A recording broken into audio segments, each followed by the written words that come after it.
Hi YouTube, and welcome back to my channel. So today, the day that I'm posting this video is exactly 1 year since my first injection of testosterone. That's my 1 year anniversary NT, and as many other YouTubers who are transitioning do, I'm doing a 1 year update since not everyone watches every, like, the 1 month and 2 months and all that stuff, and obviously I'm not doing a monthly update anymore because the changes really don't happen fast enough for an every month kind of an update thing. It just, and I think I was actually doing every 2 weeks, like every time I had an injection I was making an update initially, and then after like 2 months it was like, okay, changes aren't happening fast enough. But it's been a year, so if you have not been following all of my various videos until now, I can kind of give an update about what's been going on with me and all the changes and that kind of thing since like literally a year ago. One of the most obvious changes, at least on the video, is going to be my voice. So if you go back to my first videos of pre-T, and I've got, let's see, I've been on YouTube for 7.5, almost 8 years now. So I have a lot of pre-T videos out there, even before I came out to myself, much less came out to everyone else, where I was still identifying as female because I was like, I identified as a tomboy, but I didn't identify as trans until about 2 years ago when I started wearing a binder, and well, I'd been thinking about it a lot for the last 3 years, let's just say, is when it started coming into my consciousness and I started exploring and started thinking about it and things, and then going into therapy and talking to a therapist and kind of figuring out like who, what, where, when, why, how. And then starting to wear my binder and just kind of dressing more masculine and getting a more masculine haircut and that kind of thing. So all of that happened pre-T. So you can kind of see that change slowly happening even before I started my testosterone a year ago. But then, okay, so a year ago, obviously, I finally got a chance to see an endocrinologist, and he, I had my diagnosis and everything, and we did some blood work and things, and then I got my first injection. So that was, and at first I didn't want injections. I wanted to use the androgel, but because of my insurance and how much it costs in Colorado to get androgel, and I don't know why it's so expensive here, but the base price for the androgel was like $1,200 a month, and with insurance it was $600, and I'm like, well, there's no way I can afford that. Who can afford that? I mean, I know insulin users are, if you're an insulin user, you can relate to this. It's like, why are things that ridiculously expensive? So I finally gave in because I called my insurance company, and they're like, well, it's going to be that much for the androgel, but if you get the vials instead, which is for injections, it's only going to be this much. And I'm like, all right, that's cheaper. So, I mean, I think the base cost of the vials is like $30 or $40, maybe $50. But then I now have both private insurance and I also have Medicaid. So I have both. And so the Medicaid's kind of a supplemental for me. So the primary insurance pays for the bulk of it, and then the Medicaid pays for the rest of it, and then I end up with like a $3 copay every month for my testosterone. So that's way more affordable than $600. So, but then on top of that, because I am terrified of needles and injections and just like, I can't look when it's happening, so there's no way I can give myself an injection without having a panic attack. I can't even think about it. It's just, the anxiety just starts kicking in real quick. So I actually go to my doctor's office. They actually let me just kind of do a walk-in. I don't even have to make an appointment. Just do a walk-in and say, hey, I need an injection. And then as soon as they have a medical assistant available, they bring me back, shoot me up, and send me on my way. It's kind of a quick in and out kind of a thing. But I've been doing that. So every 2 weeks I go in, and I'm actually just had my injection yesterday. So it's like my 1 year anniversary injection. Yay. So there's that. So yeah, in terms of things that have changed, as I mentioned, if you go back to my older videos, you could see how much my voice has changed. suspect, I mean, I think I sound more masculine, but a lot of people still refer to me as ma'am whenever I'm in public and they don't know who I am, and so I'm guessing people think I sound like a smoker now or something, because it's definitely deeper and rougher and everything else, but people still don't like hear my voice and then think I'm male. So that's been slightly frustrating, because so many of the other trans FTM trans YouTubers out there, they're passing as male within 6 months, maybe a year. I mean, I'm not saying all of them did, but most of them seem to. I mean, that's just my perception. But I look at them and I see them as male, and so maybe it's my own bias that's involved there. I don't know. I don't know how often they were getting referred to as ma'am or miss or whatever within their first year of transition either, so it's something that they probably don't talk about too much, because it can be triggering for a lot of people. I'm old enough where I'm like, yeah, whatever. I mean, I will speak up in certain situations, but in most situations it's just not worth the time or trouble.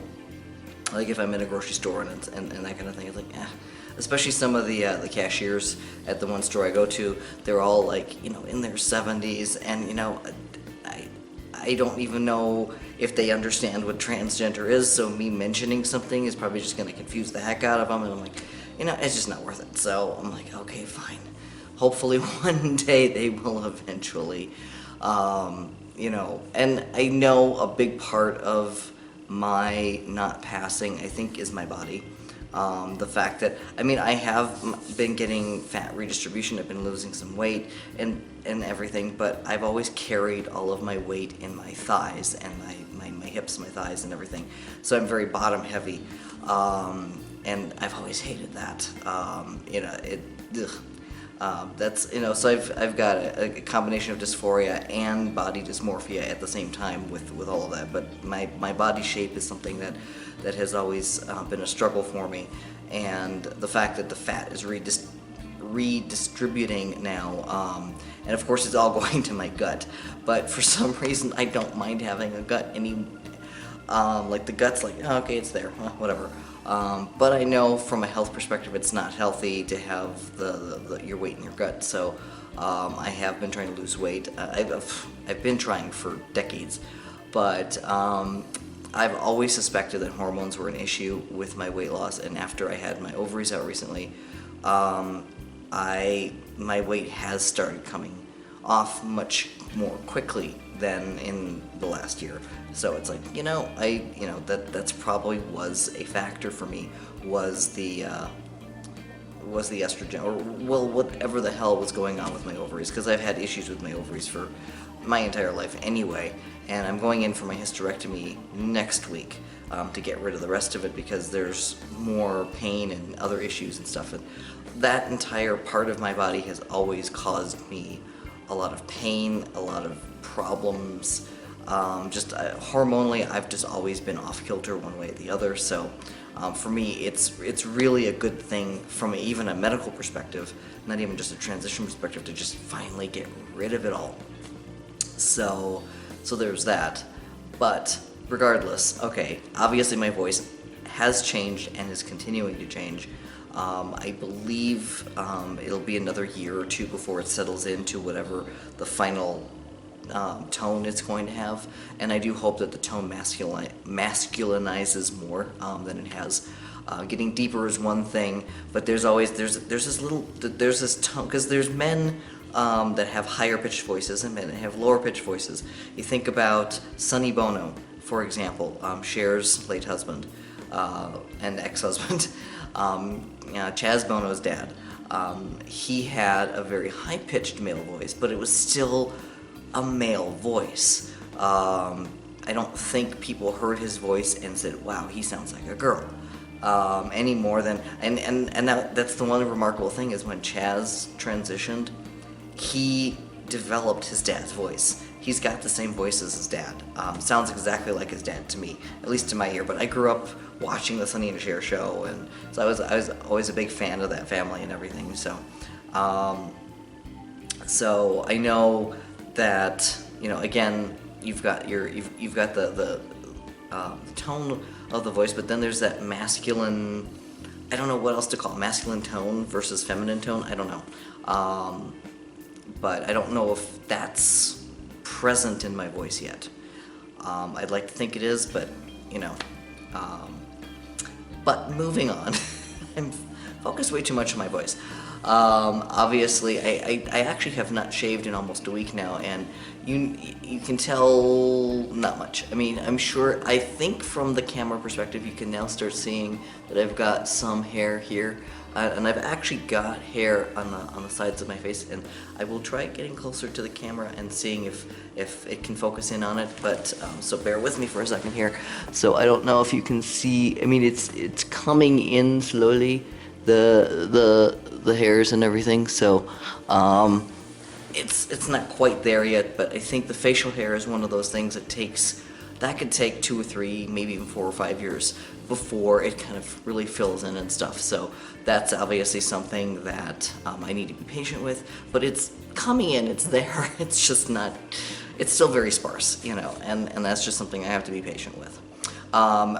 As for hair everywhere else, that's coming in like gangbusters. I'm like, why can't it come into the face as much as it is everywhere else? Because I've got chest hair now, I've got belly hair. I know, TMI, but and my legs, I mean my thighs are starting to get hairy, and the hair on my calves has gotten longer and thicker, and just it's more of it than there ever used to be. And one thing I have chosen to do, I actually did grow out my hair under my arms initially, and it was so uncomfortable. I think I lasted maybe 2 or 3 months with it, and I was like, nope, gotta get rid of it. It was itchy, it was uncomfortable. I thought I smelled more strongly than I did when I don't have the hair, which could be entirely psychosomatic, I don't know, but that was a perception of mine. But listen, like I said, I could feel it, and it just drove me crazy. So I'm still shaving my underarms because I'm like, ugh, I don't like armpit hair. But then again, I've never liked it on anybody. I don't like it on guys any more than I like it on girls. Although I can't tell other people what to do. I'm not going to go around telling people to shave their armpits. It's their armpits. It's their it's their body. It's none of my business whether they shave or not. But I just personally have a visceral reaction of like, ugh. I try to ignore it as much as I can because I don't like it. But that's just my personal thing. But it's a personal problem. Sounds like a personal problem to me, and it is. Let's see, other things. Oh yes, a lot of people are always wondering about this kind of stuff. It's when it comes to the genitalia and how that changes and everything. And so yes, I've had bottom growth. And I'm not obviously going to ever share photos of such things. If you want to see, there are, if you go to Pornhub, there's actually a bunch of porn videos. There's a couple of trans guys out there that do porn besides Buck Angel. I mean, Buck Angel's obviously the most famous one, but there's actually some younger ones now too, and I forget their names. I'm bad at remembering names. Buck Angel's one of the few that his name has stuck in my head, but the other ones haven't yet.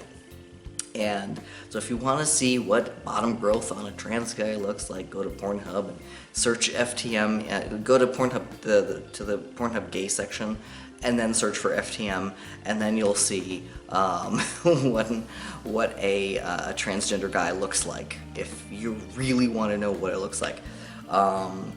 But in terms of my own growth, I'm up to, because I think before I transitioned, I think I was like, like the tip of my thumb was about all that was showing. But I've gotten up to about 1.5 to 2 inches, 1.5 inches probably. So that's pretty decent, I know that 1.5 to 2 inches is like the most that most trans guys can expect. Some guys are lucky and get up to 3 inches, but you usually can't get much beyond that.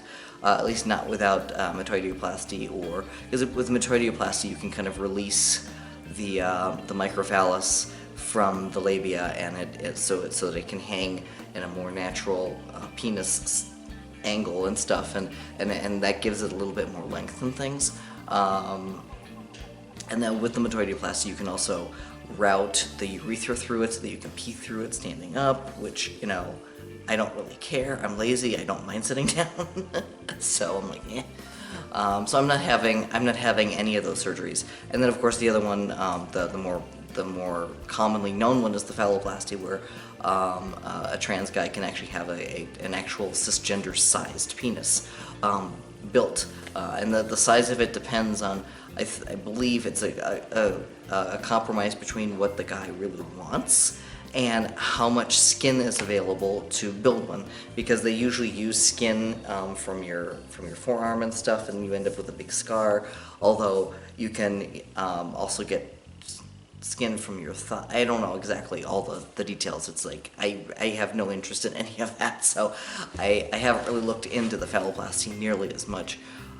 I had been somewhat interested, or at least I was exploring the metoidioplasty and this and that and the other, just because if I was going to do any surgery at all, it would have been the metoidioplasty and not the phalloplasty. Phalloplasty's always been a no for me, but just knowing, like, one, with my age, and two, knowing that even with the simplest of metoidioplasty surgeries, because there's a whole bunch of different things you can get done with it. You can have a scrotum built, you can have, there's a whole bunch of things. That even with the simplest one, some of the trans guys that have had it done still ended up with various complications and things, and I'm like, you know what? And one of my fears is, what if the surgeon screws up and cuts the wrong nerve, and I end up losing sensation down there, in which case I won't enjoy sex as much, if at all, anymore. And I'm like, you know, I don't want to do that. I mean, I might not have a partner, I might not ever have a partner anymore, and I don't really care if I have a partner, but I still enjoy sexual sensations. You know, I'm not gonna lie about that, and I don't want to give that up. And I would rather not have any surgery at all than risk losing any potential sexual pleasure that I could have in the future. And so that's my thing. Is like, you know what? I'd rather keep the one than risk losing it. You know. So, and I don't really have. I mean, where my dysphoria is, really hasn't been around the genitals specifically. At least not the external parts. My dysphoria is more of the internal parts and all the problems. I've had a lot of medical problems with it, but the whole concept of having a uterus and having the capability of getting pregnant that's a dysphoria thing for me. My feminine body shape has been definitely a dysphoria thing for me, and then having my breasts and stuff, and after I first started wearing binders and seeing how I look in a binder without having these things hanging off of me, I mean, they're now squished in and everything, and just looking in the mirror and seeing this more masculine shape, I don't know, it's just, all of a sudden I felt more comfortable in my skin. It was just an immediate reaction of, damn, I look good. No one else might think I look good, but I like the way I look when I have my binder on. So that's going to be my next big... Once I have the hysterectomy and I've recovered from that, then I'm going to have to deal with the fight of getting the top surgery. Because I know that our current administration in the U.S., they've just rolled back a whole bunch of protections for trans people in terms of discrimination for healthcare and that kind of thing. And so I think my insurance company would then have the right to deny me coverage for top surgery. And I know, because of a lot of the things that the administration's done, that my Medicaid will no longer cover any top surgery. In fact, that's a change that actually just happened last month. I noticed, because in Colorado, the Medicaid system, everything's on my phone now. It's all smartphone stuff. I mean, you can I think you can do some things, like you can go to the office and if you're not tech savvy and stuff, but most of everything is electronic and digital now, so it's on my phone. And that's one thing I noticed last month when I was looking through the benefits again, and all of a sudden there was a disclaimer in there under surgeries where does not cover gender affirmation surgeries, which that was not there 6 months ago. So I'm like, crap. Try not to swear. But you know, it's just gonna be a fight in terms of things, and that's actually because with the hysterectomy and stuff, I have actual medical reasons, and that's what my gynecologist was pushing with my insurance. And my insurance, apparently, she was telling me, is like they were pushing back real hard and were trying to deny it. And she was like, no, this person is suffering. There is a medical reason to do this. You know, this is not just because of his transition. You know, you need to approve it, and they finally did. So, you know, thank goodness for that. But when it comes to top surgery, I mean, I could make some medical argument, but because I have my breasts are very sensitive and tender, and they tend to also have a lot of pain. I have a lot of fibroids. I have cysts and things. I cannot do monthly breast exams because I just have so much going on in there. There's no way I would know the difference between one lump that's cancerous versus all of the dozens of other lumps I have in there. Like, how am I supposed to tell the difference? And every time I feel any kind of lump, it just freaks me the heck out, and so I just don't, and I just do my mammograms and stuff, and I like to avoid having the mammograms if I can avoid them in the future. So I do have medical issues that would be resolved from having top surgery, but then it would be a double mastectomy, and that's done differently than a transgender top surgery is, in terms of where they make the incisions, what they take out, how, you know, because with top surgery, it's not just removing of the breasts, it's also doing basically it's a male chest reconstruction. So they take out the breast tissue and then they construct basically pecs. To a certain degree anyway, and then the big thing is also nipples. So they need to, because with women who have breast cancer and everything, and they have the double mastectomy, they end up they have no nipples, or you know, I think you have to pay extra, and you don't. Most insurances will not cover, you know, any kind of a nipple graft or whatever it is that they do to create the nipples on a, you know. But then those women usually also get breast implants, as well as just, you know, they're not going to have a flat chest with nipples. They're going to get the breast implants and then have nipple reconstruction with that. So I wouldn't be getting breast implants, obviously, but they would still need to do some reconstruction, and it's that plastic surgery reconstruction stuff that the insurance won't cover. They might cover the mastectomy or the removal part of it, but even then, if they're seeing this as being part of a gender transition type of a thing, they might deny that as well. So we'll see where that goes. But anyway, those are some of the biggest things that have happened in the last year, and we'll see how things go. I'm glad I still have my hair. That was my biggest worry, was because I'm middle-aged, I'm going to be 48 this year, that as soon as I got testosterone in my system, that my hair was just going to go pfft, and I'd be bald. And thankfully it hasn't done that yet, so, you know. And I don't know if that's a possibility for me or not. We'll see. I would very much like to keep my hair if possible. I mean, who doesn't? I mean, some guys look really good bald, Patrick Stewart being one example, but I don't know if I would look good bald, and I don't know. I mean, if it happens, it happens. Obviously, if my hair starts thinning, I'll probably start trying minoxidil, the Rogaine stuff and things. I will do what I can to save my hair, but at the same time, if it, because I know minoxidil does not work for everybody, but you know, so we'll see. If I need to, and if I do, like, if I fight back enough, will I be able to keep my hair or not? I don't know. But anyway, that's basically where I'm at this point, and I'm looking forward to the rest of the journey and everything. I just want to get past these next two surgeries, like getting the hysterectomy and then getting the top surgery, and just kind of getting that out of the way. And then after that, it's just everything else is based on the testosterone I take, and in terms of just the changes that's going to happen to me. So anyway, thank you for coming with me on my journey so far and listening to all of my babbling. 7.5 years in. If you're still watching me, thank you, I appreciate it. And I guess until my next video, take care. Bye.